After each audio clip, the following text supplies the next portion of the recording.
Bonjour à tous et merci de votre fidélité à l'émission qui s'intéresse à l'histoire des tubes. Et aujourd'hui, sacré tube au programme, puisqu'il s'agit d'un des morceaux les plus connus au monde, la chanson emblématique du groupe anglais Radiohead, Creep, sortie en 1992.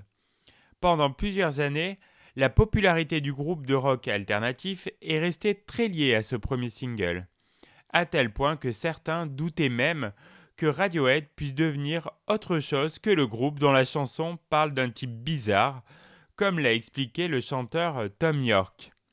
Creep évoque un homme qui poursuit de ses avances une femme dont l'inaccessibilité ne fait que renforcer le sentiment de ce dernier.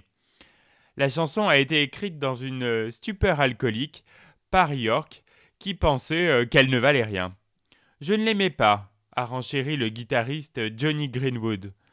Sa tonalité était trop calme, alors j'ai joué de ma guitare fort, vraiment fort.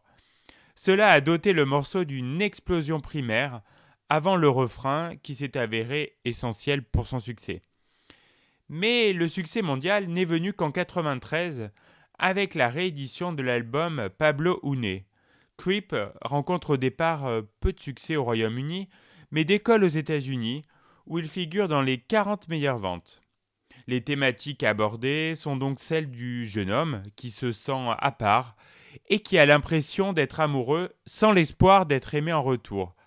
Comme on peut l'imaginer, ces thématiques ont joué un rôle important dans la popularité du titre. Mais il existe une autre interprétation. Le texte peut également être l'expression du dégoût de soi, l'histoire de quelqu'un qui ne s'aime pas et qui l'exprime de façon brutale, tel qu'il le ressent. Rançon du succès, Creep a eu droit à son lot de reprises. Pas toujours très réussies, il faut l'avouer. Korn, Pearl Jam, Moby, Glee, The Pretenders, tout le monde s'est essayé à reprendre le succès de Radiohead sans jamais égaler l'original, évidemment.